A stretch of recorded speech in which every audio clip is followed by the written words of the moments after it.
छात्रों पर लाठी बरसते हुए, खूना खच्चर होते हुए देखा है। मुझे लगता है कि ये एक सभ्य समाज पर, एक लोकतंत्र पर और युवा पीढ़ी के खिलाफ बहुत बड़ी साजिश रची जा रही है। और ये मैं पूरी जिम्मेदारी से कहती हूँ, क्योंकि अगर आप देखिए चुनाव के पहले, 2019 के लोकसभा चुनाव के पहले जब बेरोजगारी सर चढ़ के बोल रही थी, आज भी बोल रही है, तब आनन फानन में एक नोटिफिकेशन जारी किया रेलवे ने कि ग्रुप डी की नौकरियां भरी जाएंगी। इस देश के 1.25 करोड़ युवाओं ने उस फॉर्म को भरा, फीस दी, लेकिन 3 साल बाद भी आज तक भर्तियां नहीं हो पाई हैं। तो कहीं ना कहीं ये दिखाता है कि सरकार की जो मंशा है वो युवाओं को नौकरी देने की है ही नहीं।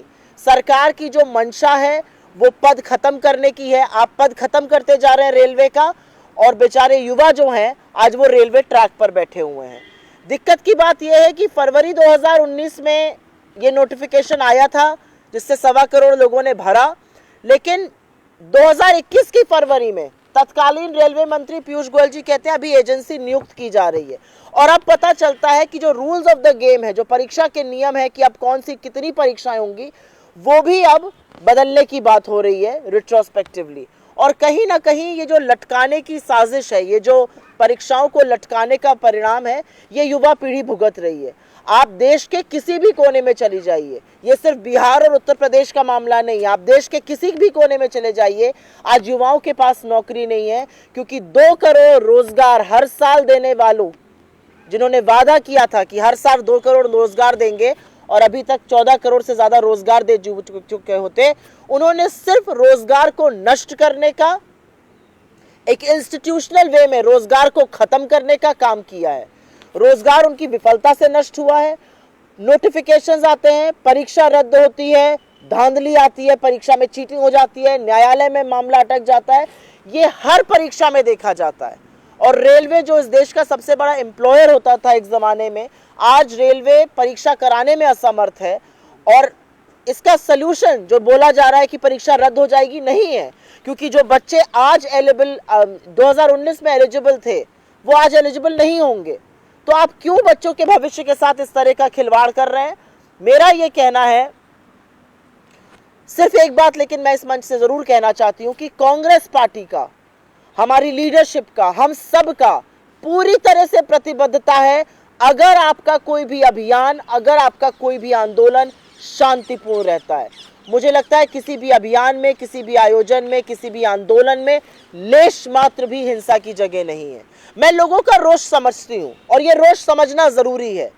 ये युवा पीढ़ी है, इन लोगों ने पैसा दिया, इन लोगों ने अपनी जिंदगी के 3 साल दिए और इस आस्था से दिया कि नौकरी मिल जाएगी, और अब इनको बोला जा रहा है कि शायद नौकरी नहीं मिलेगी, पूरी तरह से रद्द हो जाएगा, धांधलेबाजी। और ये 20 टाइम्स भरना था, भरा सिर्फ 7-8 बार गया है जितने पद थे। तो दिक्कत की बात यह है, मैं इनका रोष समझती हूँ, लेकिन इन युवाओं को इस मंच से मैं कहना चाहती हूँ, और हमारे लीडर राहुल जी ने ऑलरेडी कहा है कि ये गांधी का देश है, ये सत्य और अहिंसा से चलता है। किसी भी आंदोलन को अगर शांतिपूर्ण करेंगे तो बड़े बड़े तानाशाहों को घुटने टेकने पड़े हैं और वो घुटने टेकेंगे। ये समझना, ये जानना जरूरी है। और इसका सबसे बड़ा उदाहरण इस समय किसानों का आंदोलन है। शांतिपूर्ण आंदोलन था, अंततोगत्वा मोदी जी को अपना अभिमान, अपना हट छोड़कर घुटने टेकने पड़े, और उसी का नतीजा है कि उनको कानून वापस लेने पड़े। तो मैं सिर्फ यहाँ से एक ही अपील करना चाहती हूँ, कल रेल रोको आंदोलन 28 तारीख को आयोजित किया गया, हम इसको अपना समर्थन देते हैं। शांतिपूर्ण ढंग से कोई भी अभियान, कोई भी आयोजन करना होगा, क्योंकि जैसा कि मैंने कहा, ये गांधी का देश है, गांधी के देश में हिंसा की लेश मात्र भी जगह नहीं है। मैं एक बात और कहना चाहती हूँ सरकार से, जब आप बड़े बड़े जुमले करते हैं और जब आप बड़े बड़े वादे करते हैं और उन वादों को पूरा नहीं करते हैं, तो आप वादा खिलाफी सिर्फ देश के साथ नहीं, इस देश के युवाओं के साथ कर रहे हैं। हिंदुस्तान देश का, विश्व का सबसे युवा देश है, और युवाओं को सिर्फ और सिर्फ रोजगार चाहिए, और उनके रोजगार को छोड़कर आप हर बात करने को तैयार हैं। आप क्या कहिएगा उन किसानों से जिन्होंने जाड़ा गर्मी बरसात नहीं देखा? आप क्या कहिएगा उन युवाओं से, हर कांपती ठंड में अगर वो रेलवे ट्रैक पर बैठे हैं तो वो किसी को चोट नहीं पहुंचाना चाहते हैं, वो किसी को असुविधा नहीं देना चाहते हैं, लेकिन दिल्ली और बिहार और उत्तर प्रदेश की सोती हुई सरकारों को जगाने के लिए रेल मंत्रालय में प्राइवेटाइजेशन के नुमाइंदों को जगाने के लिए अगर वो बैठे हैं तो आपको उनकी बात सुननी पड़ेगी। सरकार का काम है संवाद स्थापित करना, सरकार का काम लाठियां बरसाना, लहूलुहान करना, हॉस्टल में घुस घुस कर मारना, धमकाना कि अगर आप रेलवे ट्रैक पर मिलेंगे तो आप फिर किसी एग्जाम के लिए एलिजिबल रहेंगे, ये नहीं है।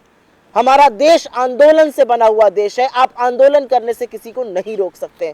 संवाद स्थापित करिए, उनका विश्वास जीतिए, ये होक्स की कमिटीज, होक्स की बातें मत कीजिए। तो जरूरी है कि यह आंदोलन शांतिपूर्ण रहे। हम कल के रेल रोको आंदोलन का समर्थन करते हैं और हम इस मंच से कहते हैं, शांतिपूर्ण आंदोलन के आगे हार अंततोगत्वा दंभ की, अहंकार की और सरकार की ही होगी। ये देश की, युवाओं की भविष्य का मामला है। इसके साथ खिलवाड़ मत कीजिए, इसके साथ हठ मत कीजिए, इसके साथ अभिमान मत कीजिए। I'll just make a very brief statement in English on this. In the last 24 to 48 hours, we have seen frightful visuals of how students are being beaten up, they are being lathi charged, they are being dragged outside of their hostels. We've seen hands, faces, backs smeared with blood. What has this government come to? And what are these people really asking for? In 2019, when unemployment was raging like it continues to rage today, going into election, the Modi government issued a notification which stated that there will be examination for Group D rail posts. 1.25 crore youth applied for these positions. 3 years have passed, they have still not been appointed. From this platform, I want to ask, should there not be a jobs calendar? Should there not be a proper mechanism which says this is the notification, this is when the exam will be, if there's an issue with the exam, these are the solutions that will come to fore, and within a stipulated period, there will be appointments. Because today, if you cancel these examinations and quarters are saying that it could be cancelled, people who were eligible in 2019 will not be eligible in 2022. And the reality is that you promised 2 crore jobs to every Indian every year.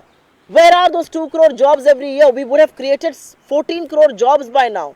So instead of creation of opportunities, instead of creation of employment, this government has consistently destroyed employment. And the reality also is, particularly for a section like the railways, you have gone systematically reducing, systematically eroding jobs, and now as a result, the youth have been waiting for 3 years. They do not have positions. You are changing rules of the game retrospectively, and this will be denounced. From this platform, I particularly want to say that we stand with every youth of this country who's today demanding for justice, particularly with the RRB examinations, the issues that are coming to fore. But I would want to say here, this is Mahatma Gandhi's India, and there is no place at all for violence. I understand your pain. I understand your anger. I understand your frustration. I know what you're going through. I know what your families are going through. But please remember, like my leader says, you are the hope of this country. You are the hope of our families. You've got to stay there and you've got to keep it peaceful. Look at how the farmers won a very, very strong battle against an oppressive government because they continued to be on the path of non-violence and peace. So we urge you to be peaceful. We will solidly stand with you in this quest. And to this government, I will only say, establish a point of contact, establish dialogue, talk to the people, understand what their issues are. Oppression, beating up, threatening, telling them if you found on the tracks, you will never be able to appear for exams, I think is not what elected democracies have witnessed or elected Democrats do. So please understand the pain and the frustration that the youth of this country are going through, and please understand that erosion of jobs bleaks India's future. You've got to create employment opportunities. At least honor the commitments that you've made. Honor the vacancies that were created. Honor the vacancies that were advertised. 3 years have passed. They're still waiting for their appointments. It must be very, very painful, and we understand their pain. Questions on suo motu first?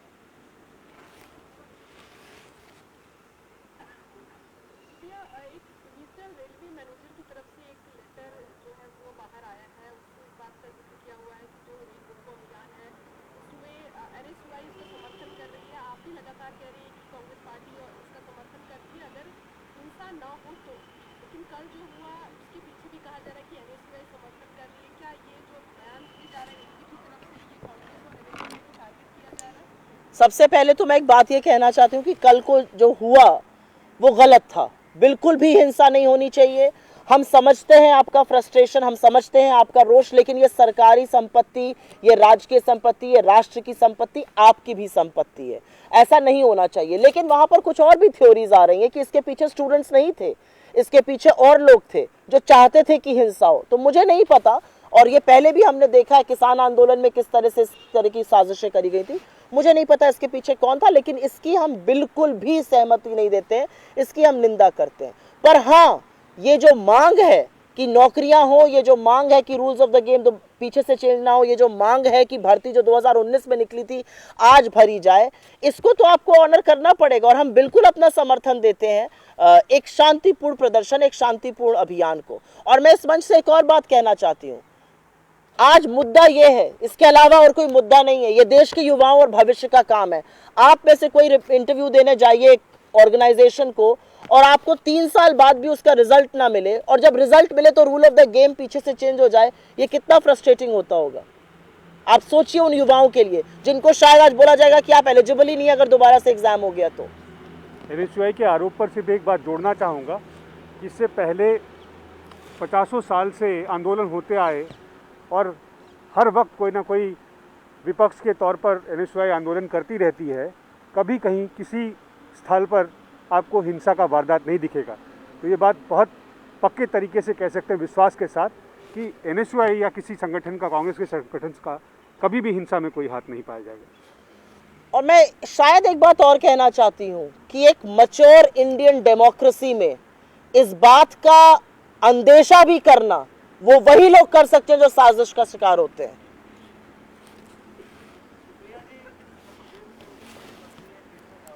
अगर इस पे सवाल मैं एक बार पूछ, अच्छा हाँ हाँ, उत्तर प्रदेश में चुनाव सर पर है तो बेरोजगारों को और लाठीचार्ज को आज गलत बताया जा रहा है। वो भी एक उप मुख्यमंत्री बता रहे हैं, मुख्यमंत्री जी के मुंह से तो हमने नहीं सुना किस तरह से लहूलुहान वहाँ पे लड़के लड़कियां थे, किस तरह से खींच खींच कर जैसे कोई क्रिमिनल्स हो हॉस्टल से लोग निकाले जा रहे थे। ये देश के युवा हैं, ये देश का भविष्य है। आज आपका मुंह खुल रहा है।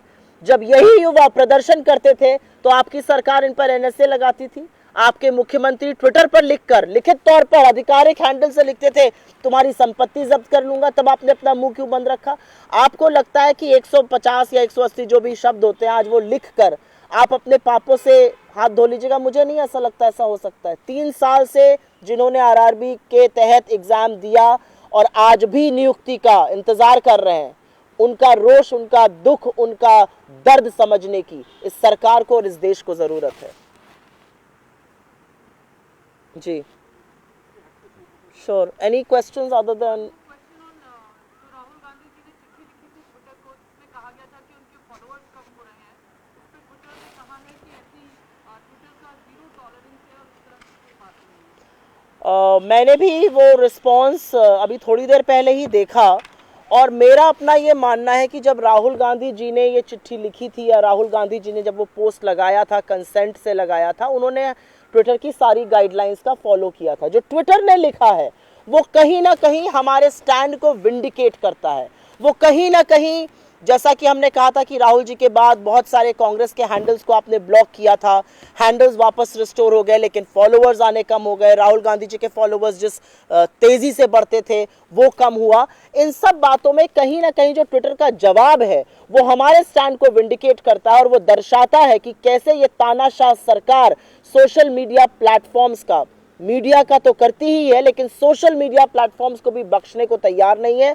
और सोशल मीडिया प्लेटफॉर्म्स का दुरुपयोग किया जाता है, और इसलिए किया जाता है जिससे कि इनके खिलाफ या इनकी नीतियों के खिलाफ या इनके आचरण के खिलाफ अगर कोई आवाज़ इस देश में, इस लोकतंत्र में उठे तो वो कम से कम लोगों तक पहुंचे, ज़्यादा से ज़्यादा लोगों तक ना पहुंचे। ये हमारे स्टैंड को विंडिकेट करता है। और मैं इस मंच से ये चाहती हूँ और दोबारा से कहना चाहती हूँ कि जितने भी सोशल मीडिया प्लेटफॉर्म्स हैं, चाहे वो फेसबुक हो या ट्विटर हो या अन्य बहुत सारे सोशल मीडिया प्लेटफॉर्म्स हैं, आपको समझना पड़ेगा कि आप अभिव्यक्ति की आज़ादी के लिए आपको माना जाता है, आपको देखा जाता है, और अगर वो अभिव्यक्ति की आज़ादी का हनन होगा तो आपकी क्रेडिबिलिटी पर भी सवाल उठेगा। तो जो ट्विटर का रिस्पांस जिसका आप जिक्र कर रही हैं वो हमारे स्टैंड को, राहुल जी के स्टैंड को पूरी तरह से विंडिकेट करता है। I will just answer this in English and then go to them. The letter that is now being mentioned, which has been written by Twitter, I think first and foremost vindicates our stand completely.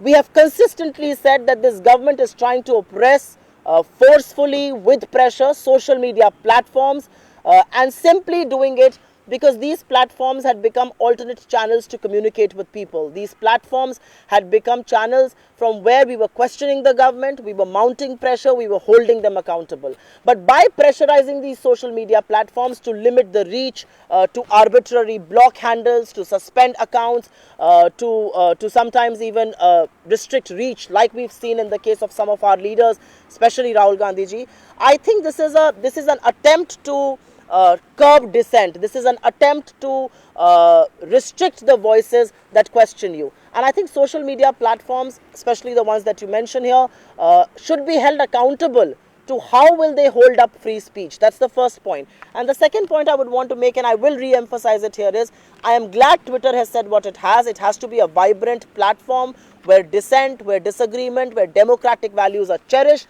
and it vindicates the stand that we took from day one. आपका सवाल जी, I'll come back to you.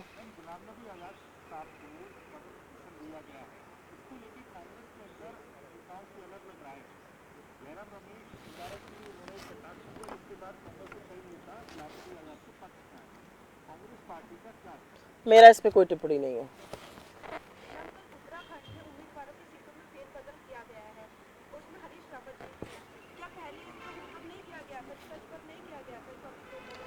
चुनाव जितना dynamic process होता है उतना ही dynamic process ticket वितरण भी होता है, और कई बार कोई अपनी सीट बदलना चाहता है, कुछ समीकरण अलग बनते हैं, कोई सीट बदलने की अगर रिक्वेस्ट डालता है तो वो बदला जाता है।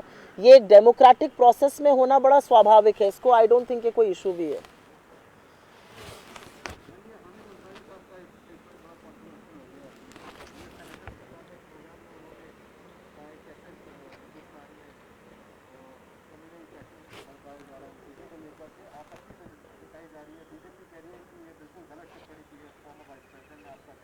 मैंने उनका स्टेटमेंट तो बहुत डिटेल में नहीं सुना है, और मुझे नहीं पता कि वो किस कॉन्टेक्स्ट में कोट किया जा रहा है और आउट ऑफ कॉन्टेक्स्ट है या नहीं, लेकिन मुझे ऐसा लगता है कि जिन डेमोक्रेटिक वैल्यूज़ की, पोलराइजिंग की, कम्युनलाइजेशन की आप बात कर रहे हैं, उसका सिर्फ और सिर्फ एक जवाब है। हमारे देश में एक चुनी हुई सरकार है जिसका प्रचंड बहुमत है, लेकिन वो चुनी हुई सरकार कुंभकर्ण की नींद सो जाती है जब महात्मा गांधी को गाली दी जाती है, जब महात्मा गांधी के खिलाफ अभद्र टिप्पणियां होती हैं, जब इस देश में नरसंहार का आह्वान होता है, तब ये चुनी हुई सरकार और हमारे चुने हुए प्रधानमंत्री बिल्कुल मौन धारण कर लेते हैं, सन्न मार लेते हैं, जिसको हमारी भाषा में कहा जाता है।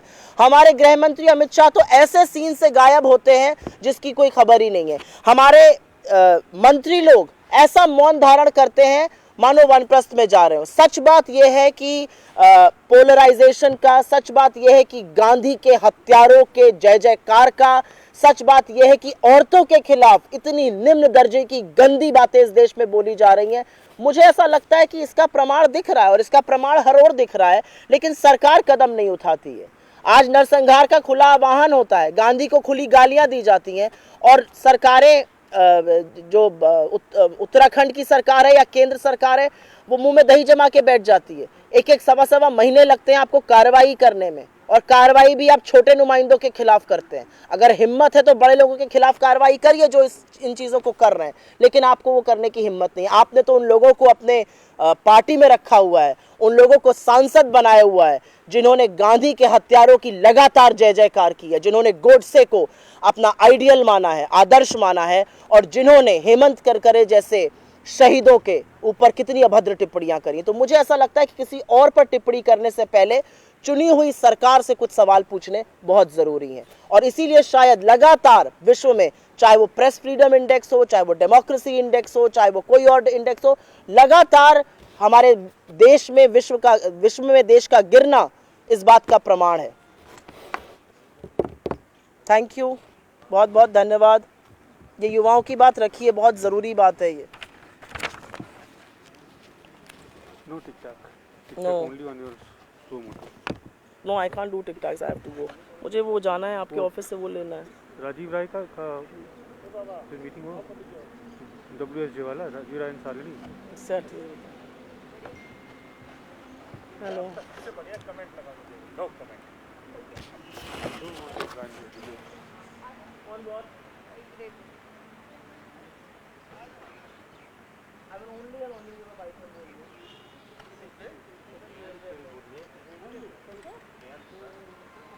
you.